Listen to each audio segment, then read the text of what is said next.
there, guys. Hopefully, y'all had a wonderful holiday season and a happy New Year's. You know, hopefully, I'll get this video out today on the 31st, the last video of the year. If not, oh well. Either ways, I hope y'all spent some wonderful time with y'all's families and, you know, had some good feasts, and dinners, and the like. Got some good gifts and presents. You know, hopefully Santa treated y'all well. But yeah, it's been a good minute since my last vlog, and I generally want to try to do at least once a month, at the very least. Like as some of y'all may know, some of y'all may not know, I am going to university, so around that time, October, like basically towards Halloween, I kind of got slammed with midterms and finals, and things got pretty intense. And I kind of foresee that that's going to happen these next few semesters as well while I'm going. I got calculus and a bunch of other math intensive classes. So one of the things that made me think of was what I've started to do since I've kind of like finished with classes already is kind of doing like a lot of pre-recording videos and then just going throughout slowly and editing them out, cutting out a lot of the filler stuff. So essentially what I'm doing is recording some videos now and then slowly releasing them like in the upcoming weeks, taking my time to edit them. And I'm going to try to really just keep to one video a week because I feel like trying to do too much is just not sustainable for me. And I think this approach might be better, a little bit easier. I can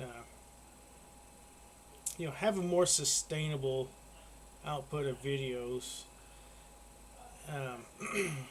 So that's the approach I think I'm going to take. Like sometime during the off seasons or whenever things aren't as hectic, I'll try to get as a bundle of recordings, and then just throughout the next several days, like edit them out, chop them up, make them more better, more entertaining, and eventually release them on a weekly basis.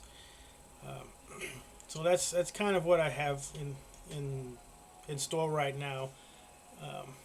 That's going to be releasing in the next few weeks. It's just stuff that I've done and just slowly drip feed them out. But I have noticed something is like more of my backrooms content seems to have been like more popular than everything else. That one video that got almost 2,000 views was like mind blowing for me. That's not something I was like ever expecting to ever see. So I'm like so grateful for that. And I do love the actual like the backrooms lore and horror and all that. So I have recorded some more backrooms content, and I have more of that stuff planned. Just bear with me. Yeah, it's coming. Also, along with Monster Hunter Wild, so I'm gonna try. Well, no, excuse me. Let me not edit that out. I am going to post some Monster Hunter content because it's one of my favorite games, and unlike the promise I made about Dragon's Dogma like last year, I can actually speedrun through Monster Hunter Rise and World just before Monster Hunter Wild's releases. Of course, there's going to be little stipulations with that. Like, I'm not going to grind to beat Elatrion and Fatalis and Monster Hunter World on the PC. Like I did that back in the PlayStation 4 days. Um, Not gonna do that again. Well, I never did beat the two black dragons, but that's another story. There's a whole another controversy with those guys, um, and so that's where my focus is gonna kind of be. You know, some back rooms, some Monster Hunter, and some other general horror games are in the pipeline. Um, Hopefully you'll like it. You know, let me know in the comments and all that stuff. Um, you know, so yeah, very much appreciated sharing feedback. Would love to get better.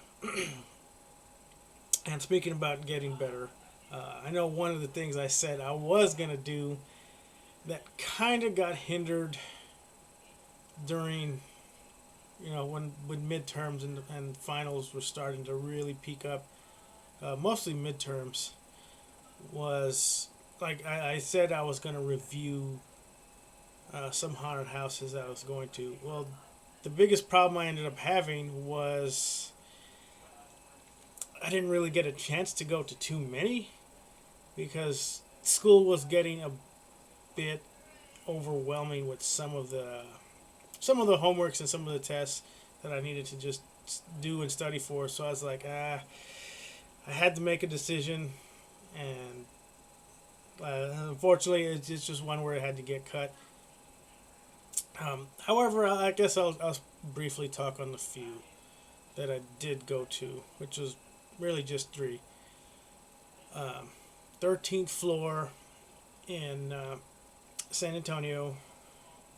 I went to the Six Flags Fiesta Texas and their haunts throughout the theme park, and the House of Torment in Austin. Quick rundown. SeaWorld, or not SeaWorld, Six Flags, probably the worst one on there. It's mostly because it's highly expensive.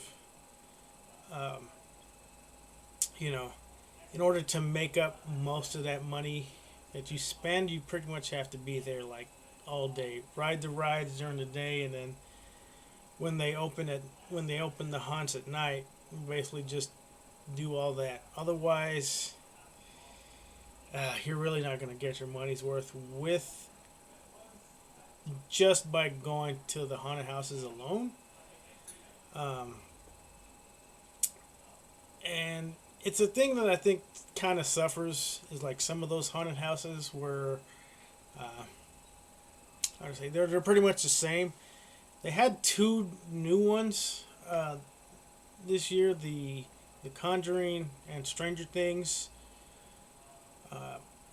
Stranger Things was underwhelmed when I went through because, well, really only the first season is really, you can really designate it as a horror kind of a theme, and it was cool seeing some of the props and some of the things they did to like recreate some of the scenes in the show, but ultimately that one was a bit of a letdown, I would say. Like it was okay, but it wasn't great.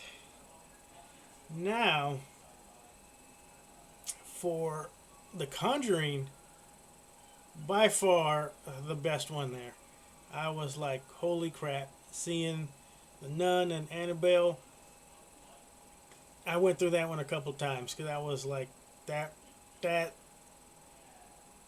haunted house of The Conjuring at Six Flags was, it was amazing. It was definitely worth. I felt I got my money's worth when I went through that one a few times because, man, it was good. My praises for that one. Number two was obviously 13th floor San Antonio. again, the same reasons why I didn't care for most of the ones at Six Flags was it was kind of the same. Like I've been there 3 times, like for the past 3 years or so, and it's been the exact same. Like I don't feel like it did a whole lot different, and I know like in their promotions they say it's something different. Like it's All Hallows Eve was one year, and then it was uh, Project X or something like that one other year or something. But like I'm not sure exactly what it is. Like maybe it's just a venue. They don't really have the ability to like change things around. But it kind of just was. It felt the same year after year. So it's maybe it's just where they're at. Their location just doesn't have the ability to do that kind of stuff. So it's it's still a good haunt, but it's one of those things where it's like if you've been to it once, I'm not sure you really need to go back again. Um, like I do hope that they do mix it up next year, but I'm not sure, if I'll be willing to go again next year because again it's been pretty samey, unless it unless I hear like they're doing like a whole revamp. I may skip it next year, but if you've never been, it's definitely worth going at least once. Now, of course, for number one, House of Torment. I've been going. This is my second year I've gone, and every year it's been something different. And it seems to be like they're really investing in that place. Like it's really like that venue keeps developing more and more each year I've gone. I'm looking forward to going again next year. With beyond a shadow of a doubt, in Central Texas, really just between San Antonio and Austin, the best one so far. Um, yeah, they got live music, like axe throwing, escape rooms, a shooting gallery. Uh, yeah, they have a really large venue, so like they're able to do more than just one like haunt there, so which is pretty cool. But they do like it was so kind of crazy just seeing like when I went back in 2023 and then coming back in 2024 and just seeing how different they were. I was like, I was shook. I was so amazed that like they were able to just like really just redesign like the whole area because it's like because like I remembered how it kind of was when I went the year prior, and then when I came back again just past few months, I was like wow, man, like I didn't realize they were able to like change the layout. Like the rooms aren't fixed in a sense. I guess they're in, like because they're in like a warehouse type building, so they're able to like redirect the directions you can go in a sense. So it's not like so maybe you go in one year where you hook a right or you hook a left, and then it's like I don't know. I don't know where I'm going with it, but it's like essentially it's like the layout you go in one year may not be the same you go in another year. So uh, yeah, it keeps it fresh in a sense. It's like it's not the same experience every year, so it's they give you a reason to go back, which is so amazing. So again, I plan to go next year. I wanted to go during Krampus, but again, it was finals were just a little too important that I just couldn't waste the time to like go for that trip. And that's my only issue is that it's in Austin and it's a little bit of a drive for me.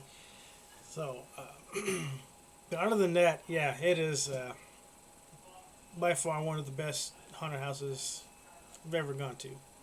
Now, there's still more that I want to go to in the future, and I'll try to do that.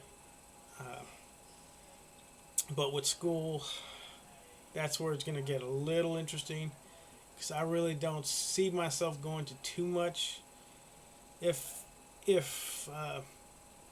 this Halloween experience kind of matches how future uh, experiences are going to go while I'm in school, I'm not sure that's something that's going to happen again. You know, because I might just be too swamped with stuff to really like maybe I'll try a newer one, but I really don't see myself having the ability to like just take a trip to Houston like during midterms. So it just depends on like the school schedule. Um, so that was some of that stuff out of the way. Some of the older things I wanted to talk about. Um, so moving on to 2025, right? I talked about a little bit of the back rooms and Monster Hunter content that's probably going to be dropping here soon. Um, but another thing I wanted to talk about was this kind of challenge that I've been working on a little bit. Well, because when I started the year of 2024, I was about 225, and like I had a goal of like 15 pounds. I was like, all right, let me get down to like under 210. Fast forward to now, I'm at 248. You know, almost 250 pounds. So definitely did not go to plan. You know, this year was kind of like mixed results. You know, something's good, something's bad. Definitely one of the worst things was moving into a more sedentary lifestyle, which I've pretty much sit on my ass all day. I pretty much need to like get into a different like lifestyle habits, and so it's kind of like looking at different things, and I kind of came up with a little bit like a 90-day goal, and part of those goals is just something to do.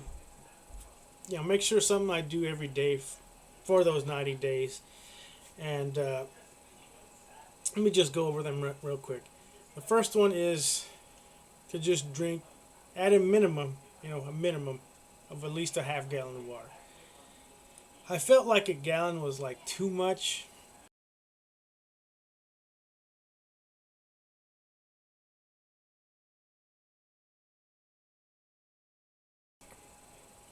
Yeah, that was one of the things with 75 hard was to drink a full gallon of water. And that might be a little too much.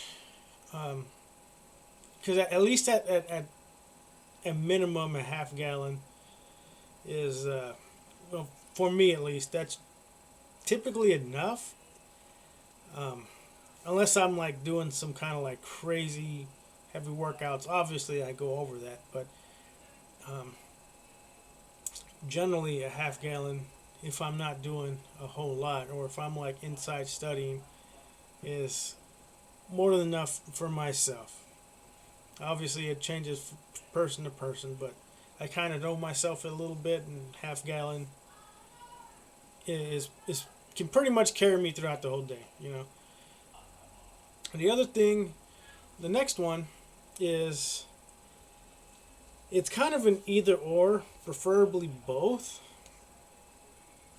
That was one of the things that I hated a lot about 75 hard was, like they have a 45-minute workout indoors, and then you need another 45 minutes for a workout outdoors, and to me that's like way too rigid, because it's like I understand it doesn't take into account like recovery, you know, like back when I was uh, like bench pressing, like in the 350s, I was like I wasn't working out every single day. It was just like once every other day, or at least like usually 3 times a week, you know, and the rest of the time it was just mostly recovery, and like that did wonders for building strength. And like if they're calisthenic workouts, then like okay, I can kind of see that, but you know, being that I'm trying to get back into that workout again, at least having the option to kind of combine the 45-minute and the 6,000 steps into one kind of gives you some leeway, because it's like if I'm super sore, from lifting weights or doing a leg workout or something, uh, being able to just like you do an active recovery of just walking like 2 miles, 2.5, 3 miles is can be such a relief, and like make you not injury prone if you're just constantly like at the gym, because newsflash, you gain most of your muscle from recovering from workouts, not actual workouts. That's one of those things where that's why I structured it in that way, was because it's about changing your lifestyle for the better, not really hurting yourself, or overdoing it, or whatever. Um, yeah, because it's funny, because and it's one of the things where it's why I love walking so much, because it's such a great exercise, because you can just do it whenever, wherever, no gym or specific clothes required. Um, yeah, because when I was vacationing in Paris, I was there for like 2 weeks, and yeah, I was walking like 10 miles every day, and in those 2 weeks, I think I want to say I dropped like almost 20 pounds. Like it was a noticeable difference. Like I shedded some weight. Um, like my diet was completely different too. Like I was definitely having a lot more uh, alcohol, and with mostly wine, and eating a lot of like carbs. Like a lot of bread and pastries, because that's one of the things they have a lot of over there, and yeah, even some sweets and sugars. Like I was eating a lot of candies and desserts, because I was like, fuck it, I'm over there, so why not? Why not indulge? But I still lost weight, and I was just walking a lot of miles, putting a lot of mileage in them feet. And them dogs were barking. At the end of the day, and so that's one of the reasons why I was like, let me structure the workout routine to kind of be like that, so that way you know it's smarter in a sense. It's more flexible, because when I do start to hit the weights again, like at a more extreme, like powerlifting type level again, yeah, I'm not going to be in the gym, you know, 7 days a week. That's nuts, and it makes zero sense to do that. Because I do want to get my strength back, but funnily enough, like I said, I started doing a little bit of this, incorporating some of these tenets into from last week, I started last week doing a little bit of it to kind of like prep myself for the New Year's, and yeah, surprised I didn't lose any weight, obviously, or not obviously, I guess, but I lost like 2 inches on my waist, which was shocking to me because one of the things I'm doing is weighing myself and measuring my waist at the start of the week, every Monday, and yeah, I was kind of surprised to see like 2 inches kind of just disappeared. So yeah, so obviously the walking is working, and that's gonna keep that up. Walk at least that same 6,000 steps each day. And the next thing was the next tenet is read 10 pages a day. That's pretty self-explanatory with that. Yeah, I enjoy reading, and like the book I'm reading right now, I'm reading old Drizzt Do'Udrin. I guess that's how you say that. Um, yeah, cool book. I enjoy the stories. I know 75 hard is like you have to read nonfiction only or whatever, and there's a 75 soft that's like, yeah, read whatever. I'm kind of taking that read whatever approach. I don't. It's one of those hobbies that I kind of would love to be doing more, and it's something that I kind of just want to develop myself into. Make myself a more well-rounded person, not just be a goddamn gym bro, you know, and have like 2 brain cells. I'm kidding. Some people are smarter than that, but that's part of what I want to do. Is just be more well-rounded, read a little bit more, just get into that habit. Build that habit, and so I'm starting now. My weight 248 and a half when I measured it this morning, and going my waist 48 inches and a half, and lost 2 inches, which is surprising. I'm happy for that, and yeah, and that's it. Oh, well, actually, no, there's one more, and it's kind of one that I didn't really know how to like put on there because I put one cheat meal per week, but I think like the more I think about it, the more I'm like that's kind of like worded weird because the more I think about it, more it's kind of worded weird. Um, because I'm not really on like a diet plan in a sense. It's more like I guess for me, like a cheat meal is like something that's just like very low nutritional value. Something very high sugary and basically like a dessert.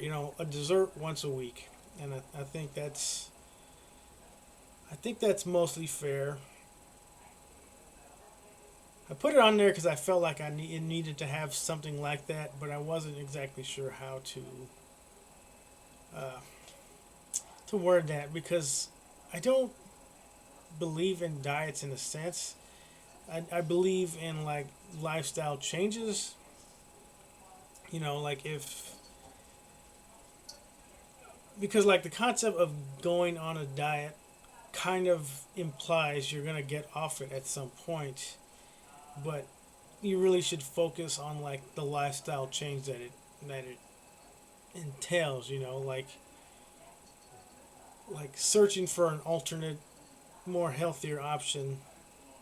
Because pizza and hamburgers aren't bad. It's just which ingredients are you using. Like you can have like a vegan pizza and a pretty healthy lean beef type hamburger. Um, so that one is kind of like tricky, but So that's kind of why I kind of put it like that. Like really cut out any high sugary foods that basically have no value. Is essentially just once a week. Um, yeah, that's essentially like. That's the one where I'm still not like. I'm still thinking that one over a little bit, but as far as far as it goes, that's just kind of what I mean by that. So that's how I'm kind of like restricting myself. Like, hey, like I'll have like pancakes with syrup just once a week, and that'll count as that cheat meal. And then the rest of the time, it's just eggs and bacon for breakfast. So that's essentially what I mean by that, and I'm hope and excited to see whatever changes I have at the end of those 90 days. Um, I'm thrilled. I'm kind of I am excited to kind of see my progression. Yeah, I'm gonna be taking photos. Excuse me. I'm gonna be taking photos of myself and then just try to see where I am when I start and then where I am when I finish. When I got on that scale and I saw 248, I was like, golly. My goal from 15 pounds now kind of like jumped up to 40 in a sense. Um, so I don't expect to lose 40 pounds in those 90 days, but I would hope to at least get like maybe 15 at the end of it. Um, that's what I'm hoping for, and then like throughout the rest of the year, I kind of keep with that discipline of the tenets of the 90-day tracker or the 90-day lifestyle change, and throughout the rest of the year, I kind of lose the rest of that weight that I pretty much packed on these last few months. Um, so that's where I am with that. I excited for the future. Excited for 2025. Um, hopefully y'all guys, I believe in y'all. Y'all can stick to your goals. Whatever goal you have set for 2025, I believe y'all can do it. I believe I can do it. So let's have an amazing year.